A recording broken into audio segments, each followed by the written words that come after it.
சோதரிக்கிறோம் ஆண்டவரே, அன்றைக்கு துதிக்கிறோம், சோதரிக்கிறோம். இந்த வேலைக்காக வருகிறோம். இந்த வேலையில் ஆண்டவரே நீர் எங்களோடு பேசுவீராக. இடைப்படுக பேசுவது நானாக இருக்கிறேன், என்னை மறைத்து நீர் பேசுவீராக. இந்த வார்த்தை அது சத்தியம், அது ஒருபோதும் வெறுமையாக திரும்பாது. நீர் எல்லாவற்றையும் செய்கிறீர், அப்படிதமாக செய்கிறீர். உங்கள் பாதத்திலே நாங்கள் சமர்ப்பிக்கிறோம். இதை பொறுப்பேற்றுக்கிறோம், ஆசைக்கிறீங்க. ஏசு கிறிஸ்துவின் தாவே ஆமென். எபேசியர் எழுதின நிருபம் 3ஆம் அதிகாரம். எபேசியர் எழுதின நிருபம் 3ஆம் அதிகாரம் 16ஆம் வசனத்தை யாராவது வாசிங்க. நீங்கள் அவருடைய ஆவியினாலே உள்ளான மனுஷரில் வல்லமையாய் பலப்படவும். அல்லேலூயா. வல்லமையாய் பலப்படவும். தேவனுடைய பலன் அது எப்போ கிடைக்குது என்றால், அவருடைய வார்த்தையை கீழ்ப்படிந்து அவருடைய சத்தியத்தின்படி செய்யும் போது, அவர் சொன்ன வார்த்தை சொல்லி அதன்படி செய்கிறவர்களுக்கு பலன் கண்டிப்பாக உண்டு. இல்லையா? அவர் சொல்றாரு, கிதியோனை பார்த்து பராக்கிரமசாலியை சொல்றாரு. என்ன சொல்றாரு? பராக்கிரமசாலி. அவன் என்ன பண்ணான்? பயந்துக்கிட்டு ஆலைகளை என்ன பண்றான்? ஆலைகள்ல என்ன பண்ண, தன்னுடைய தானியங்களை என்ன பண்றான்? எடுத்து பத்திரமா வைக்கிறான். இல்லைன்னா எடுத்துட்டு போயிடுவாங்கன்னு சொல்லி பயந்துகிட்டு இருக்கிறவங்க பார்த்து பராக்கிரமசாலியே அப்படின்னு பயந்துட்டு இருக்கிறவங்க குறித்து போரை நடத்தும்படியாக ஆண்டவர் அவனை வைத்து என்ன பண்ணாங்க? அந்த மனுஷனை ஏற்படுத்தினார். வெறும் 300 பேரை வச்சு, எத்தனை பேரு? 300 பேரை வச்சு காரியங்களை தலைகீழா மாத்துறதுக்கு அவரால் கூடும். அவருக்கு 3000 பேர் தேவையில்லை, 30,000 பேர் தேவையில்லை. 300 பேர் இருந்தா கூட போதும். எத்தனை பேர் வந்தாலும் அவருக்கு உண்மையே இல்லை. ஏன்னா அவர் இருக்கிறார். அவருடைய வல்லமை ஆற்றலும் இருக்கிறது. அல்லேலூயா. அவருடைய வல்லமையும் ஆற்றலும் இருக்கிறது. அப்போ அந்த வார்த்தை வரும்போது, அந்த வார்த்தையின்படி செய்யும்போது, அந்த பலன், தேவ பலன் நமக்குள்ளால இருக்கும்போது எல்லாத்தையும் செய்ய எனக்கு பலன் கிடைக்கும். அவருடைய பலன் என்னை பலப்படுத்தும் போது எல்லாத்தையும் செய்ய எனக்கு பலன் கிடைக்கும். நான் என்னோட சுய பலத்தை மேலே சாய்ந்தனா, என்னால நான் செய்ய முடியும் நான் இருந்தேன்னா, நான் ஒண்ணுமில்லாமல் போவேன் சொல்றதை பத்தி படித்திருக்கிறோம். அவன் சுய பலத்துல அவன் நம்பிக்கையோடு இருந்தா அடிக்கடி தேவ பலன் அவன் மேல வந்தது. பரிசுத்த ஆவியானவர் அவன் மேல இறங்கும் போது தேவ பலன் அவனுக்கு வந்த போது பயங்கரமான காரியம், அவன் சுய பலத்துல செய்வதை விட பயங்கரமான காரியங்கள் என்ன ஆண்டவர் அவன் வைத்து செய்தார். கழுதை நாடை எடுத்து இத்தனை பேர் இப்ப நாங்க இங்க வீட்டுல படிச்சீங்கல்ல, எத்தனை பேருமா? 1000. ஜூனியருக்கு தான் இந்த கிளாஸ் இருந்தது. எல்லாம் நம்ம தாடையெல்லாம் செஞ்சாங்க. போட்டி மிஸ்ஸு பேப்பர் பிட்டு அந்த இதெல்லாம் வச்சு பின்னு வச்சு கழுத தாடை மாதிரி செஞ்சு பிடி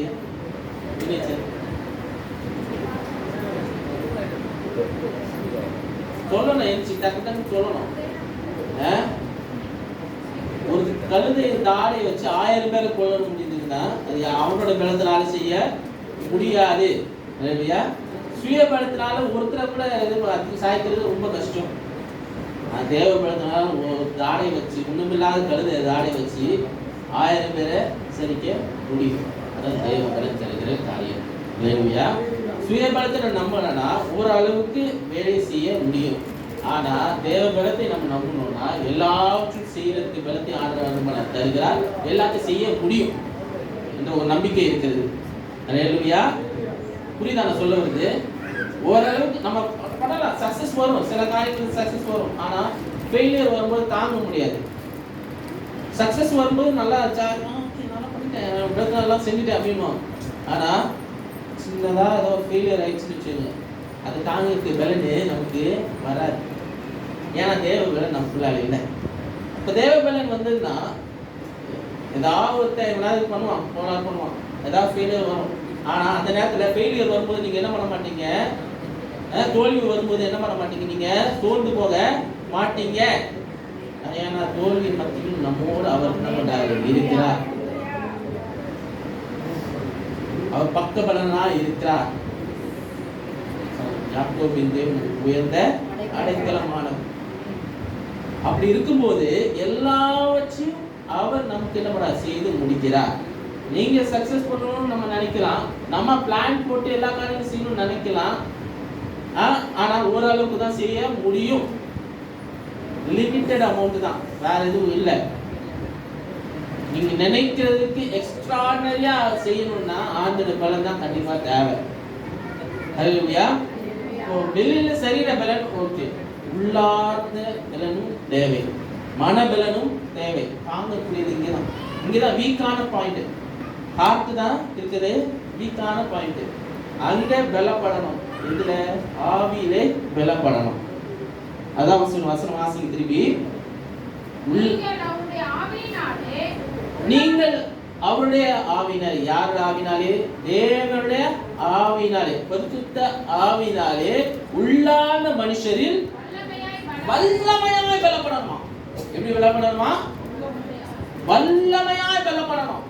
சும்மா சாதாரணமா கிடையாது. இங்கதான் அதிகமா என்ன பண்ணுவாங்க, பலப்படணும். நீங்க வந்துட்டு ஜிம்முக்கு போயிட்டு நல்லா இது பண்ணி எக்ஸசைஸ் பண்ணி 6 பேக்கோ 10 பேக்கோ 12 பேக்கோ இது பண்ணி வச்சாலும் அது சரீர ரீதியில பலன் தான், ஓரளவுக்கு தான் பலன். ஆனா மன பலன் வேணும் என்று சொன்னா, மன ரீதியா நீங்க பலப்பட வேண்டும் என்று சொன்னா, உள்ளான மனுஷன் பலப்பட வேண்டும் என்று சொன்னால் அது சும்மா சாதாரண பலப்படுவது, வல்லமையாய் பலப்படணும். தேவ ஆவினாலே எல்லாம் அது நடக்கும். ஹல்லேலூயா. அவர் நியமித்ததுனால எல்லாம் நடக்கும், அவர் செய்ததுனால எல்லாம் நடக்கும். அது 15ஆம் வசனத்தை நீங்க வாசிங்கன்னா இன்னும் அதிகமா புரியும். இயேசு கிறிஸ்துவினுடைய முழங்கால் படியிட்டு என்ன பண்ணணுமா, பிதாவை நோக்கி என்ன பண்ணணுமா, முழங்கால் படிக்கணும், முழங்கால் போடணும். இது தேவை. பலன் வேணும்னா எங்க பண்ணணும், முதல்ல முழங்கால் போட்டாதான் கிடைக்கும். கேட்கணும், பலத்தை கேட்கணும்.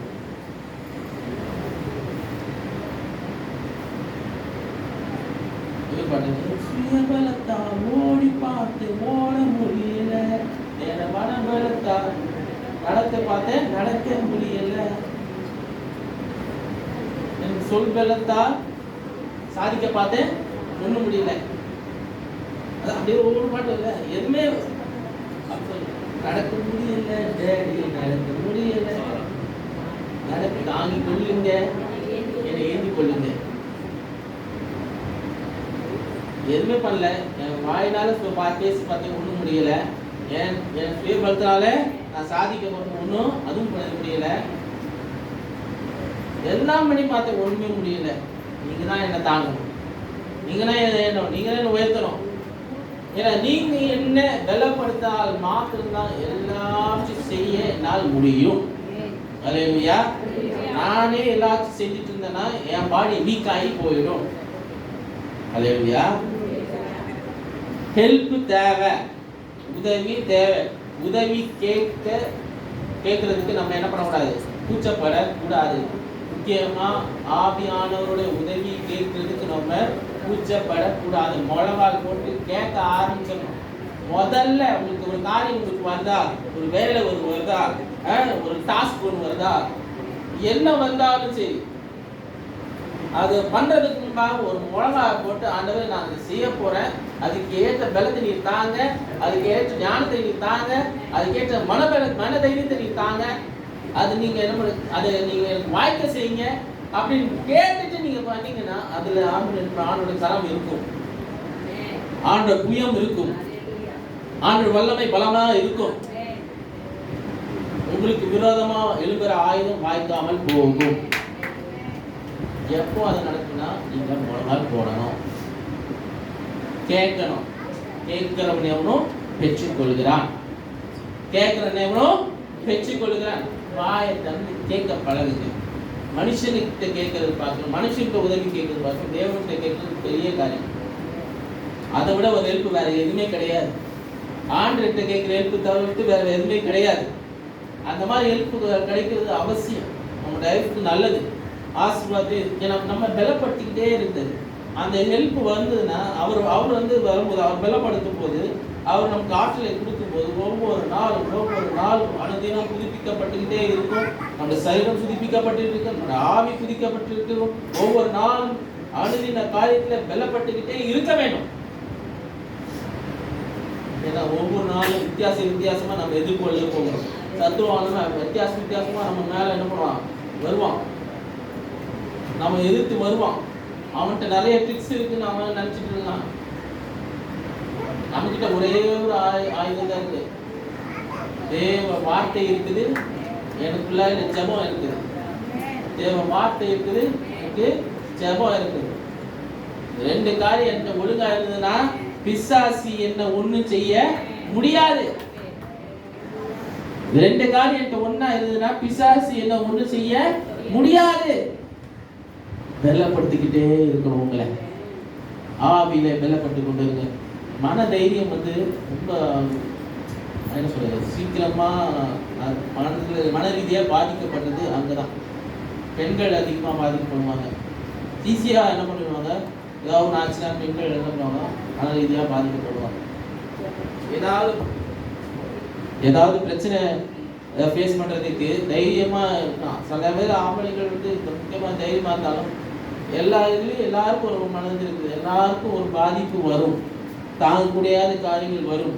அதை எதிர்கொள்ளுகிறது எப்படின்னா நம்மளால் எதிர்கொள்ள முடியாது, தேவனுடைய பலத்தினாலும் அவருடைய உதவினாலும் மாத்திரம்தான் அதை எதிர்கொள்ள முடியும். என்னாலே எல்லாத்தையும் செய்ய முடியாது. அதனால நான் சொல்றேன், நான் இது வரைக்கும் இங்கே நிற்கிறேன்னா அவர் பலத்தினால நிற்கிறேன். என்னை பற்றி தான் நான் சொல்ல முடியும், நான் செய்த காரியங்கள்லாம் சொல்ல முடியும், எனக்கு ஆண்டு செய்த காரியம் தான் சொல்ல முடியும். விபிஎஸ் எல்லாம் அழகா நடத்தி கொடுத்தாருன்னா ஆண்டோட விளக்குனா, ஆண்டோட கரம் இதுல இருந்தனால நல்லா நடந்தது. பிரச்சனை வர ஆரம்பிக்கிறதுக்கு முன்பாக முடிச்சுட்டாரு ஆண்டவர், சால்வ் பண்றாரு. பிரச்சனை வந்துதா இல்லையா, பிரச்சனை வரும், பிரச்சனை எட்டி பார்க்கறது, ஆனா ஒண்ணுமெல்லாம் பண்ணிட்டாரு ஆண்டவர். அதே அதுக்கப்புறம் வாயே திறக்கல, அந்த இடத்துல இருக்கவங்க எல்லாம் வாயை அடிச்சு போடுவாருமா. நம்ம எதுவுமே பண்ணாம நம்ம அமைதியா இருந்துட்டு நம்ம ஜெபிச்சுட்டு இருந்தோம்னா அவர் நமக்காக யுத்தம் பண்ணியிருக்கிறார். அதை நான் இன்னைக்கு கண்கூரா நான் பார்த்தேன். நான் ஜெபிச்சுட்டு தான் இருந்தேன். திருப்பி பிரச்சனை பண்ணக்கூடாது, எதுவுமே செய்யக்கூடாது, நீ மாற்றி போடுங்க, சூழ்நிலையை மாற்றி போடுங்க, எங்களை அந்த இடத்துல தலை நிமிர செய்யுங்க ஆண்டவரை நான் சொல்லி ஜெபிச்சுக்கிட்டே தான் இருந்தேன். ஒவ்வொரு நாளும் கேட்டுக்கிட்டே இருந்தேன், எங்களை இங்க வெட்கப்படுத்தாதீங்க. செய்தாரா இல்லையா? பிள்ளைங்க நினைச்சு பார்த்துட்டு அதிகமாக தான் கொடுத்தாரு. இந்த நேரத்தை வருவாங்களான்னு கொஞ்சம் இருக்கட்டும். பியூட்டி டே வரையா கொஞ்சம் என்னாச்சு, முந்தினத்து பியூட்டி டேல வருவாங்களான்னு இருந்தேன். அந்த இன்ஸ்பெக்ஷன் டே வேற, அதுல இருந்து அவங்க வந்து இன்னொரு இடத்துல வந்து கடைசி நாள் அவங்களுக்கு இபிஎஸ் கடைசி நாள். அவங்க பசங்க போயிடுவாங்கன்னு ஒரு இது இருந்தது. ஆனால் பார்த்தா கொஞ்ச நேரம் கழிச்சு எல்லாம் வந்துட்டு நான் பியூட்டி டேல ட்ரெஸ் பண்ணிட்டு வர்றதுக்கு அழகாக ட்ரெஸ் பண்ண நேரம் வச்சேன். பசங்க சொல்லி பேர் சொன்னான், ஃபஸ்ட்டு இன்னைக்கு வந்து ட்ரெஸ் பண்ணிட்டு வந்தாங்க.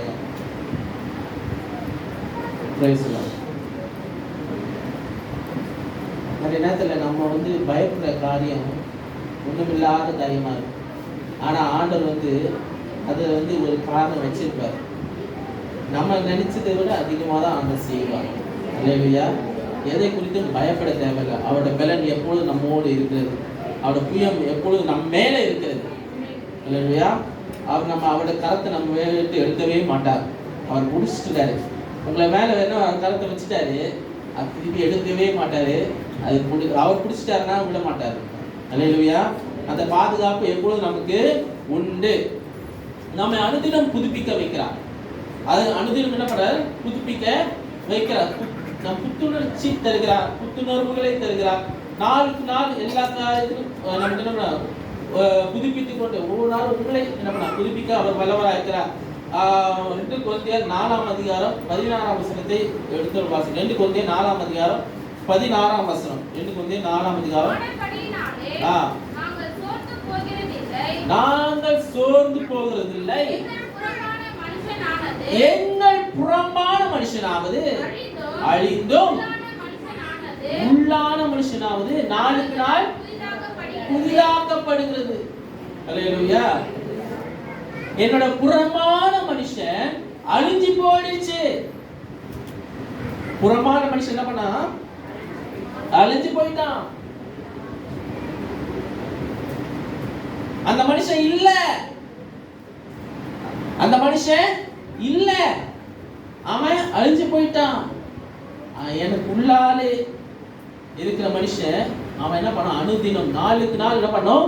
புதிதாக்கப்பட்டு கொண்டே இருக்க வேண்டும். ஏன் புதிதாக்கப்பட்டு கொண்டு இருக்கணும்? அடுத்த வருஷம் வாசிங்க.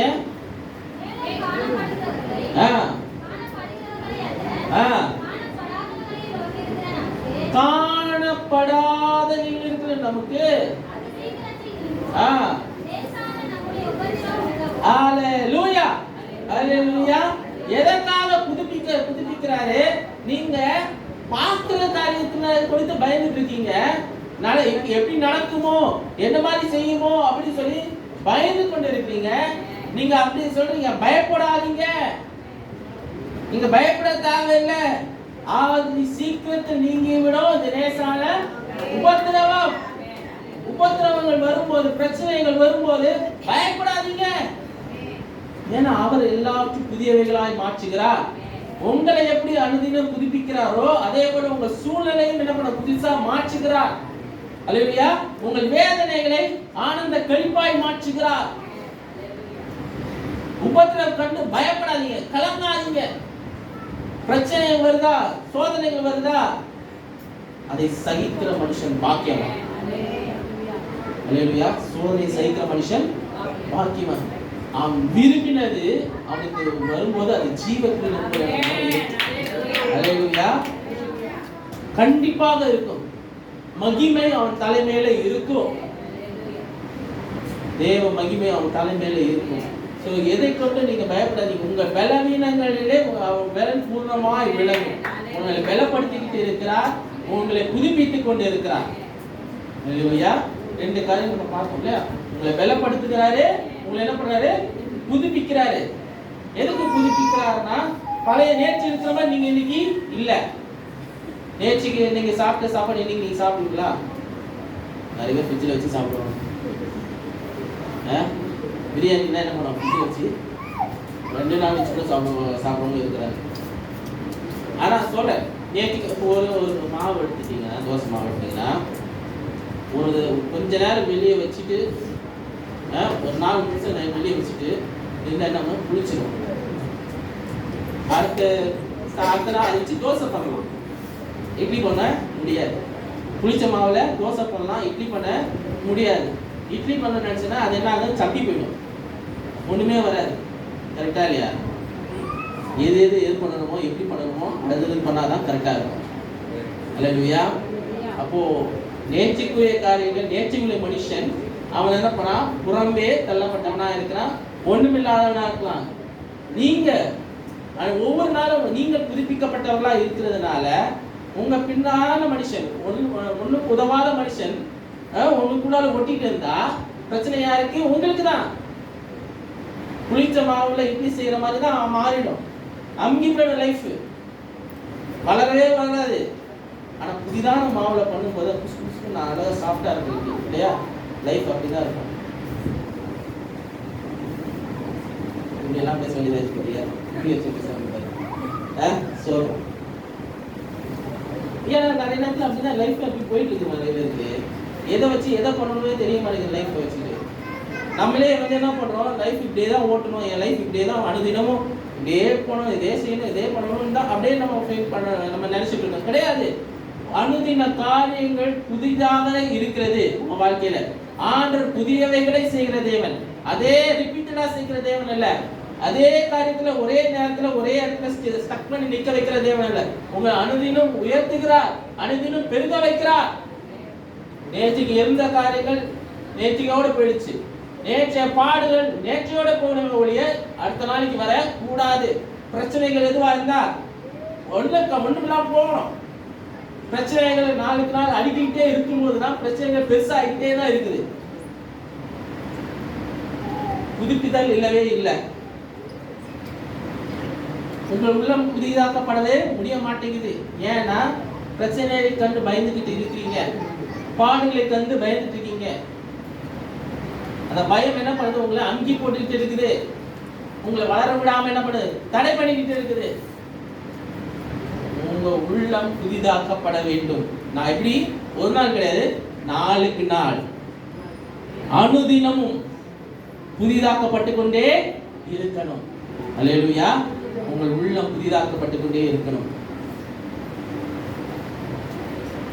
1 கொரிந்தியர் 2ஆம் அதிகாரம் 1 கொரிந்தியர் 2ஆம் அதிகாரம் 10-11 வசனம்.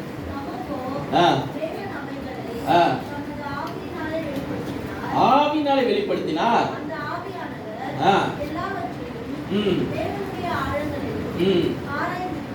ஆராய்ந்திருக்கிறார். அல்லேலூயா. அவர் எல்லாம் என்ன பண்ணாரு? ஆராய்ந்து இருக்கிறார். அவர் விசாரிக்கிறவரா இருக்கிறார். அல்லேலூயா. அப்போ நம்ம என்ன பண்றாரு? அனுதினமும் விசாரிக்கிற தேவனா இருக்கிறார். எல்லாத்தையும் நமக்குள்ளால ஆராய்ந்து பார்க்கிற தேவனாவும் இருக்கிறார். அல்லேலூயா. அவர் மகிமை என்றென்றைக்கும் பெரியதாய் இருக்கிறது. அல்லேலூயா.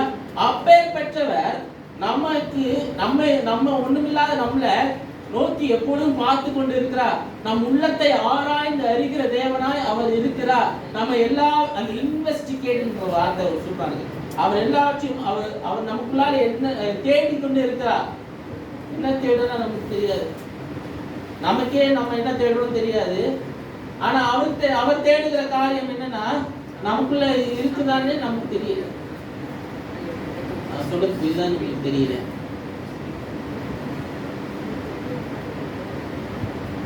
நம்ம என்ன தேடுறோம் நமக்கு தெரியல. அவர் தேடுகிற காரியம் நமக்குள்ள இருக்க நமக்கே தெரியல.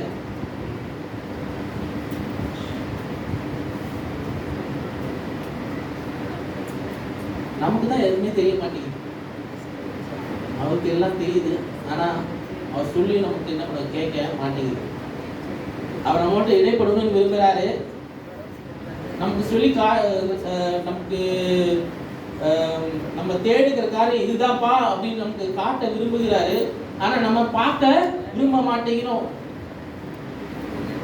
நம்மளை அனுதினம் விசாரித்துக் கொண்டு இருக்கிறார்.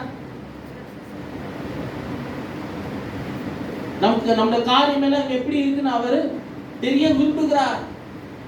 ஆனா நம்ம என்ன பண்ண மாட்டேங்க? ஷேர் பண்ண விரும்ப மாட்டேங்க. ஆண்டவர்கிட்ட நம்ம ஷேர் பண்ண மாட்டேங்கிறோம். உங்க ஃப்ரெண்ட்ஸு கிட்ட ஷேர் பண்ணுறீங்க, கஷ்டத்தை இருக்கட்டும் இதாக இருக்கட்டும், நம்ம ஃப்ரெண்ட்ஸு கிட்ட சொல்லுறோம்.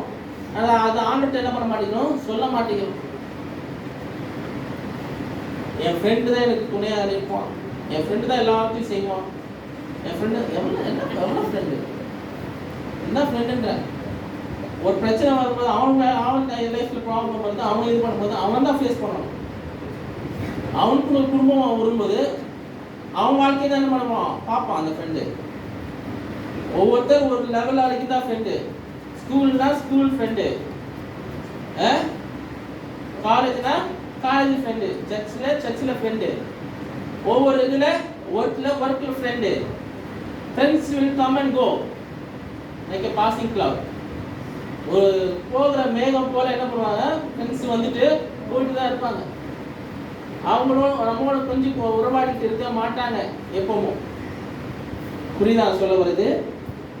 எப்பொழுதும் கொஞ்சம் உறவாடிட்டு இருக்க மாட்டாங்க. அவங்களுக்கு அவங்கவுங்க வாழ்க்கை இருக்கிறது. உங்களுக்கு எப்படி அவங்க வாழ்க்கை இருக்கோ அவங்கவுங்களுக்கு அவங்க வாழ்க்கை இருக்கிறது. அவங்க வாழ்க்கையை அவங்களுக்கு கட்டி எழுப்பும்போது நம்ம அங்கே இருக்க மாட்டோம். எப்படியா இப்போ நான் எப்படி இருக்கும் சொல்லிங்க. எனக்கு ஒரு ஃப்ரெண்டு இருக்கார். எனக்கு இன்னும் எனக்கு ஒரு முஸ்லீம் ஃப்ரெண்டு இருக்கான். செகண்ட் ஸ்டாண்டர்ட்லேருந்து அவன் ஃப்ரெண்டு இப்போவும் கான்டாக்டில் தான் இருக்கும். எனக்கு அந்த ட்ரூ ஃப்ரெண்டுன்னு சொல்லும்போது அவன் ஒருத்தன் தான், வேறு யாரும் இல்லை. வேறு எந்த கான்டாக்டும் கிடையாது. என் லைஃப்பில் வேறு எந்த கான்டாக்டும் இல்லை. அவனுக்கு அப்டே ஒரு 17th பர்த்டே, எனக்கு அப்டே 18th பர்த்டே. சின்ன வயசுல என்ன பண்ணுவோம், அவன் வீட்டில் ஃபஸ்ட்டு அவன் பர்த்டே கேட்போம், எனக்கு நானும் சேர்ந்து கேக் வெட்டுவோம். அதுக்கப்புறம் அடுத்த நாள் வந்து என் வீட்டில் வந்து அவனும் சேர்ந்து 2 கேக் வெட்டுவோம். ஒரு அளவு வந்த உடனே என்ன பண்ணுவோம், மிஸ் பண்ணோம். எனக்கு குக்கு வாங்கி கொடுப்பேன், அதை செய்வோம். அதோட அவன்தான் அவன் ரம்ஜான் பிரியாணி அனுப்புவான், எதாவது செய்வான், வீட்டுக்கு கூப்பிடுவான். நான் கிறிஸ்மஸ்னால் அவனை வீட்டுக்கு கூப்பிட்டு என்ன பண்ணுவோம், ஏதாவது கொடுப்போம். இப்போது நான் இன்னும் அடுத்த ஒரு லெவலில் வந்தோன்னா எனக்கு வேலை அதெல்லாம் வந்தோடனே அவன் வேலை படிப்பு இது பெருசாக அவன் போனான். அப்புறம் என்ன ஆச்சு, எப்பயாவது கான்டாக்ட் பண்ணுவோம், இருக்கியா நல்லா இருக்கியா விசாரிப்போம். அப்பப்போ போய் மீட் பண்ணிப்போம், அப்பப்போ பேசிப்போம். எல்லாம் அப்பப்போ இருந்தது. அப்பப்போ போய் இப்போ அவனுக்கு கல்யாணம் குழந்தைகள், அவனுக்கு ஒரு குழந்தை, எனக்கு கல்யாணம் குழந்தை இதாகிடுச்சு. என் லைஃப் இப்படி போகுது. நான் என்னை வீட்டு பக்கமாக கூட்டு போகிறாரு. அவனும் அவன் லைஃப் பார்த்து அவன் என்ன பண்ணான், எடுக்கிறான். இப்போ என்னது, ஃபோனில் பேசிக்கிறோம். வருஷத்தில் ஒரு வாட்டி 2 வாட்டி நம்ம மீட் பண்ணுறோம். ஆனால் அந்த ஃப்ரெண்ட்ஷிப் என்ன பண்ணல, குறையில.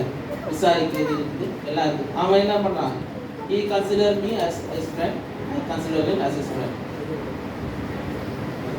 நான் அவனை நண்பனாக ஏற்றுக்கிறதுனால அவன் என் நண்பனாக இருக்கிறான், அவனுக்கு நான் நண்பனாக இருக்கிறேன்.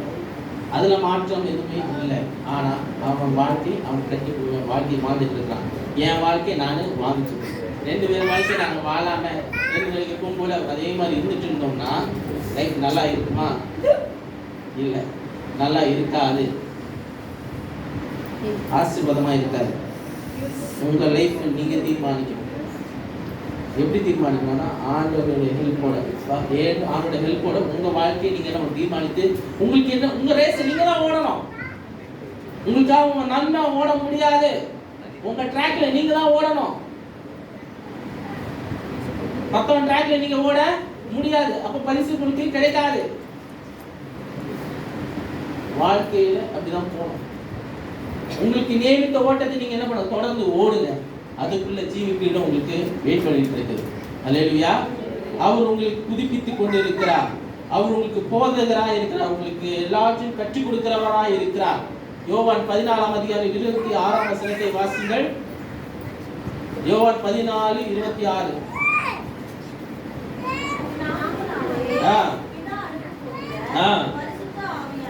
பரிசுத்த ஆவியாகிய தேற்றவாளனை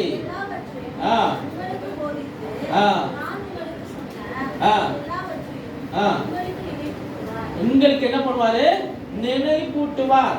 அல்லேலூயா. அவர் நம்மளை என்ன பண்றாரு, எல்லாவற்றையும் குறித்து நினைப்பூட்டார், இன்ஸ்ட்ரக்ட் பண்ணுகிறாரு.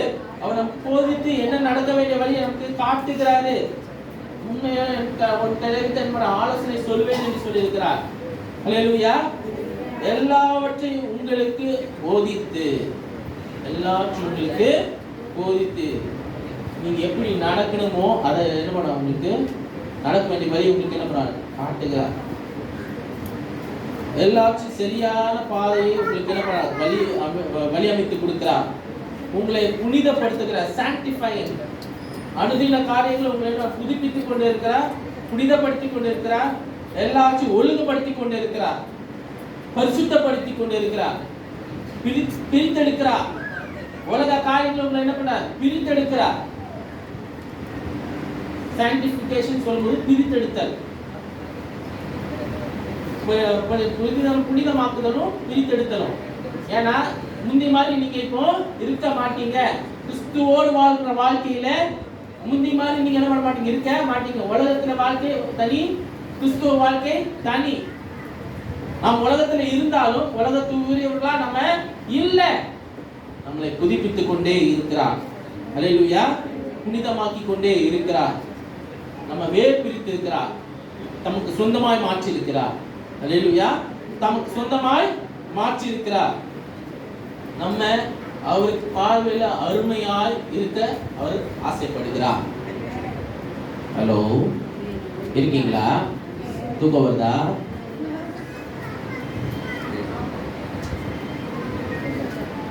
எல்லாம் ஒரு வாரம் உள்ள டயர்டா? நீ பேசின டயர்டு இருப்பது.